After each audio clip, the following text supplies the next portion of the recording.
We will continue with the chapter reproduction. पिछली class में हमने बात करी थी कि fertilization is fusion of male and female gametes. So we must know the structure of male gametes in human beings.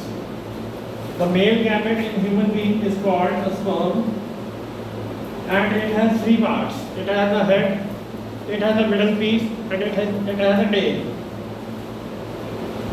The significant function performed by the tail is it helps the sperm to swim towards the egg. जब तक sperm egg तक नहीं पहुंचेगा, ovum तक नहीं पहुंचेगा, fertilisation नहीं हो सकती. So when the sperms are released in the female body, then they swim till the ovum, and this tail helps the sperm to swim till the egg. And when the ovum and sperm fertilize, they fuse together. The phenomenon is called fertilization. जैसे कि हमने पिछली class में discuss किया था, internal fertilisation takes place inside the female body and external fertilisation takes place outside the female body. And the organisms which reproduce by external fertilization, they release hundreds of eggs because external environment में fertilization हो रही है. external environment में किसी भी तरीके की protection नहीं है, तो इसलिए chances of survival बहुत कम होते हैं. उसके बाद हम बात करते हैं डेवलपमेंट ऑफ एम्ब्रियो की. जब मेल और फीमेल गैमेट यूज कर लेते हैं, they form a zygote. And zygote is nothing, it is a single cell. Zygote is a single cell, and then this cell starts dividing into two, then into four, and when it becomes a ball of cell, it is called embryo. Embryo is a very initial stage in formation of organism. Embryo में collection of sales हैं, लेकिन ये collection of sales की कोई shape हमें नजर नहीं आती. Then later on this ball of cell again grows and it becomes fetus. fetus जो है, इसमें हम बॉडी पार्ट्स रिकॉग्नाइज कर सकते हैं. Body parts are visible in fetus. So fetus and embryo are two different stages of development of organism inside the body of the mother. Fetus is the later stage, embryo is the earlier stage. fetus में body parts visible होते हैं, embryo में body parts visible नहीं होते. अब कुछ organisms हैं, जब fetus डेवलप हो जाता है fully grown baby के रूप में, तो उस बेबी को किस तरीके से बर्थ दिया जाता है, इस बेसिस पे ऑर्गेनिज्म को क्लासीफाई किया गया दो हिस्सों में. One class is oviparous. Oviparous are the organisms which lay eggs. They lay eggs. And the other class of organism is viviparous. Viviparous give birth to young ones. They give birth to young ones. So obviously जो most of the mammals हैं, mammals में man भी आता है, mammals में elephant, dog, horse ये सब आते हैं. Most of the mammals are viviparous and most of the birds are oviparous. अब हमने बात करी कि पहले फर्टिलाइजेशन से क्या बना ज़ायगोट, ज़ायगोट से क्या बना एम्ब्रियो, एम्ब्रियो से क्या बना फीटस, और फीटस से क्या बन गया न्यू बॉर्न बेबी. अब न्यू बॉर्न बेबी जो है, अगर हम ह्यूमन बींग्स की बात ना करें, तो जैसे डॉग के छोटे छोटे पपीज होते हैं, वो पपीज को देख के लगा पता चलता है कि यार ये बड़ा होकर डॉग ही बनेगा. कैट का किटन होता है, वो बड़ा होकर कैट ही बनेगी. लेकिन कुछ ऑर्गेनिज्म ऐसे हैं कि जो उनका जो डेवलपमेंट का जो प्रोसीजर है वो इतना कॉम्प्लेक्स है कि जब अगर उसकी अर्ली स्टेज देखें लाइफ की, तो हमें यकीन ही नहीं होता कि बड़ा होकर ऑर्गेनिज्म की शेप क्या बनेगी. This process is called Metamorphosis. Metamorphosis का मतलब क्या है?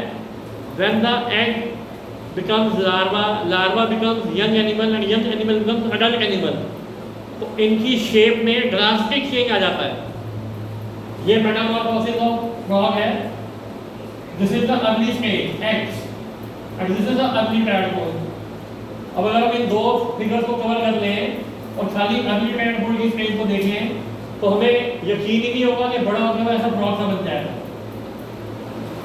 So this type of development in organisms in which the young larva grows into adult through drastic changes. Drastic changes का मतलब क्या हुआ? ऐसे चेंजेस जिसकी हमें उम्मीद ही नहीं है कि यार ये ऐसा दिखने वाला ऑर्गेनिज्म बड़ा होके ये फ्रॉग जैसा दिखेगा. So this type of growth is known as metamorphosis. Now we will discuss about asexual reproduction. asexual reproduction में सिंगल ऑर्गेनिज्म इन्वॉल्व होता है. asexual reproduction में किसी भी तरीके की गैमेट फॉर्मेशन नहीं होती. अगर हम बात करें हाइड्रा की, तो हाइड्रा एक ऑर्गेनिज्म है. इसके बारे में 9th क्लास में आप जाके ज़्यादा पढ़ोगे. तो हाइड्रा में से एक आउट ग्रोथ ग्रो होनी हो जाती है. आउट ग्रोथ का मतलब क्या है? उसकी अपनी बॉडी में से एक पार्ट जो है अलग से बड़ा होना शुरू हो जाता है. और बड़ा होते होते ये इतना बड़ा हो जाता है कि ये मेन बॉडी से क्या हो जाता है अलग. जब ये मेन बॉडी से अलग हो जाएगा तो ये जो था हमारे पास क्या था? ये था पेरेंट हाइड्रा और ये क्या है? ये है न्यू हाइड्रा. तो this is the mode of asexual reproduction in hydra in which main body में से एक आउट ग्रोथ ग्रो होनी शुरू होती है. वो धीरे धीरे बढ़ती जाती है और अल्टीमेटली इतनी बढ़ जाती है कि वो मेन बॉडी से अलग हो जाती है और मेन बॉडी से अलग होकर एक नया इंडिविजुअल बन जाता है. तो this process of asexual reproduction in hydra is called budding. ये तो जब हमने बात करी है ये हाइड्रा की करी है. और हाइड्रा के अलावा यीस्ट भी एक ऐसा है ऑर्गेनिज्म जो कि बडिंग से रिप्रोड्यूस करता है. बडिंग का मतलब क्या है? अपनी ही बॉडी में से एक नया इंडिविजुअल निकालता है without any gamete formation, without any fertilisation. तो एसेक्सुअल रिप्रोडक्शन से जो नया ऑर्गेनिज्म बनेगा वो बिल्कुल आइडेंटिकल होगा अपने पेरेंट. ठीक है. एक और एग्जांपल आपको देते हैं एसेक्सुअल रिप्रोडक्शन का. बैक्टीरिया में या अमीबा में. अमीबा में एक सिंगल ऑर्गेनिज्म है. धीरे धीरे वो अपने आप को डिवाइड करने की तैयारी में आ रहा है. 2 न्यूक्लियस बन जाएंगे इसके, लेकिन अभी भी ये अटैच है आपस में. फिर फाइनली क्या होगा? ये दोनों पार्ट जो हैं अलग हो जाएंगे और 2 नए सेल बन जाएंगे. तो एक सेल से 2 सेल बन गए, इसलिए हम इसको कहते हैं फिशन है. एक सेल से 2 सेल बन गए तो इसलिए क्या है? बाइनरी फिशन है. और कई ऑर्गेनिज्म शो करते हैं मल्टीपल फिशन. मल्टीपल फिशन का मतलब क्या हुआ? एक ऑर्गेनिज्म से 2 से ज़्यादा ऑर्गेनिज्म भी बन जाते हैं. मल्टीपल फिशन शो करते हैं. तो this is also mode of asexual reproduction. There is no gamete formation, only single parent is involved. And the offspring का मतलब क्या हुआ? जो न्यू ऑर्गेनिज्म बना है, it does not show any type of variation. मैंने आपको पहली वाली क्लास में भी एग्जांपल दिया था कि जो ऑर्गेनिज्म सेक्सुअल रिप्रोडक्शन से रिप्रोड्यूस करते हैं वो हर ऑर्गेनिज्म कुछ फीचर शो करता है फादर के साइड के, कुछ फीचर शो करता है मदर के साइड के. जो हमें गैमेट्स मिलते हैं, गैमेट्स में half the number of chromosomes होते हैं हमारे हर कैरेक्टर के लिए. हमारी हाइट के लिए, हमारी कलर ऑफ आइज के लिए, हमारी कलर ऑफ स्किन के लिए, इवन तक कि हमारे बिहेवियर के लिए हमें इक्वल कॉन्ट्रीब्यूशन मिलता है from the side of the mother and from the side of the father. लेकिन उन दोनों में से कोई एक क्रोमोसोम है जो एक्सप्रेस करेगा, दूसरा क्रोमोसोम एक्सप्रेस नहीं करेगा. फॉर एग्जाम्पल, अगर फादर की आइज ब्लैक है और मदर की आइज ब्राउन है तो जो न्यू बॉर्न बेबी होगा उसकी आई से कलर या तो ब्राउन होगा या तो वो फादर पे जाएगा या मदर पे जाएगा. तो जो ऑर्गेनिज्म सेक्सुअली रिप्रोड्यूस करते हैं उनको हर कैरेक्टरिस्टिक के लिए, हर फीचर के लिए इक्वल कॉन्ट्रीब्यूशन मिलता है और उसके कुछ फीचर्स फादर में जाते हैं और कुछ फीचर्स मदर पे. लेकिन एसेक्सुअल रिप्रोडक्शन में ऐसा कुछ नहीं है. क्यों? उसके 2 रीजन है. पहली बात तो कोई गैमेट फॉर्मेशन नहीं है और दूसरी बात सिंगल पेरेंट इन्वॉल्व है.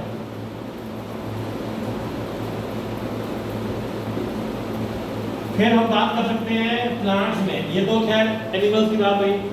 Hydra, amoeba, bacteria, they are all considered as animals. Plants में एक एसेक्सुअल रिप्रोडक्शन का प्रोसीजर है, वेजिटेटिव प्रोपगेशन.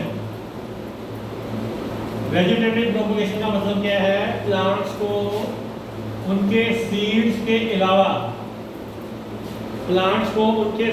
अलावा किसी और पार्ट से रिप्रोड्यूस करते हैं. कई ऐसे प्लांट्स हैं जिनकी अगर आप स्टेम काट के जमीन में दबा दोगे तो उस स्टेम से नया प्लांट आ जाएगा. अगर आप किसी लाल गुलाब का अपर पोर्शन ले लो, स्टेम का upper portion, this is known as scion. और किसी और गुलाब का नीचे का पोर्शन ले लो, this is known as stock, और इसको आप बांध दो अच्छे से। तो थोड़े दिनों के बाद जो गुलाब आएगा, जो फूल आएगा, उसमें दोनों के फीचर होंगे। जिस फूल का आपने अपर पोर्शन लिया था स्टेम का, और जिस फूल का आपने लोअर पोर्शन लिया था स्टेम का, उसको ज्वाइन कर दो। थोड़े दिन के बाद जब उसको आप ग्रो करोगे तो जो फूल बनेगा उसमें दोनों फूलों के फीचर होंगे। अगर एक लाल गुलाब के स्टेम को आप येलो गुलाब के स्टॉक को यूज करोगे तो जो गुलाब बनेगा उसमें दोनों के कलर का शेड होगा, येलो भी होगा और रेड भी होगा। This is the procedure of vegetative propagation. Vegetative propagation का मतलब क्या है? प्लांट को उसके सीड्स के अलावा, सीड अगर आप जमीन में बोलोगे तो फिर वो प्लांट भी नहीं उगेगा, लेकिन प्लांट को उसके सीड के अलावा, उसकी स्टेम से, उसके लीव से, उसकी रूट से, सीड के अलावा प्लांट को उसके किसी भी पार्ट से दोबारा से नया प्लांट बना देना, that is known as vegetative propagation. It is also asexual reproduction, कोई गैमेट फॉर्मेशन नहीं है।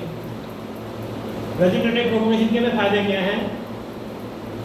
ऐसे प्लांट्स जिनमें अब सीड नहीं बनते, ऐसे प्लांट्स जिनके अब सीड बनते ही नहीं है, हम उनको भी उगा सकते हैं by the process of vegetative propagation. दूसरा, जो प्लांट्स वेजिटेटिव प्रोपोगेशन से ग्रो करते हैं उनमें फूल और फल, उनमें फूल, फ्रूट और फल, फ्लावर जल्दी उगते हैं।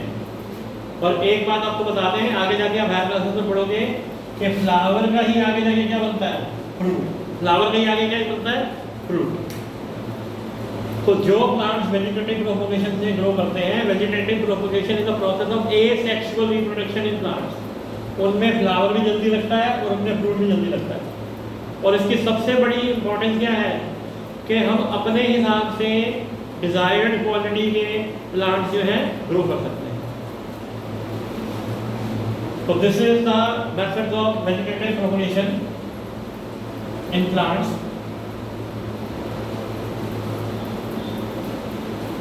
और आपको ये ध्यान रखना है कि जब आप फीमेल रिप्रोडक्टिव ऑर्गन के बारे में पढ़ोगे तो उसमें साइट ऑफ फर्टिलाइजेशन के बारे में आपने याद रखना है। Site of fertilisation is oviduct, the place in the female reproductive organ where sperm fuses with the egg is oviduct, और किसी पार्ट में भी फर्टिलाइजेशन नहीं होगी। And the place where the embryo gets embedded, embedded का मतलब क्या है? यूट्रस के अंदर जाके वो एम्ब्रियो फिक्स हो जाता है, that is called implantation, the process in which the embryo gets fixed in the uterus wall। Uterus wall से ही वो एम्ब्रियो जो फिक्स हो जाएगा और यूटरस वॉल पे ही धीरे धीरे वो ग्रो करेगा into a full fleshed baby. तो यूटरस वॉल से ही उसको न्यूट्रिशन मिलता है। जो ग्रोइंग बेबी है, जो भी मदर खाएगी, वो सारा न्यूट्रिशन जो है ग्रोइंग बेबी को कहाँ से मिलता है? यूटरस वॉल से। एक स्पेशल टिश्यू होता है जिसके बारे में अभी आपको याद करने की जरूरत नहीं है, हायर क्लासेस में आप पढ़ोगे। प्लेसेंटा टिश्यू होता है जिससे ग्रोइंग बेबी को न्यूट्रिशन मिलता है, और प्लेसेंटा में ही जो ग्रोइंग बेबी है अपना वेस्ट प्रोडक्ट जो है छोड़ देता है। तो implantation occurs in uterus. These two sites are very important, site of fertilisation and site of implantation. अब ये सब कुछ करने के बाद आप लोग एनसीईआरटी के चैप्टर को रीड कीजिए, एनसीईआरटी के पीछे जो क्वेश्चन दिए हुए हैं उनको पढ़िए। कोई भी क्वेश्चन आपको समझ में नहीं आ रहा तो आप घर से पूछ सकते हैं। Till then bye.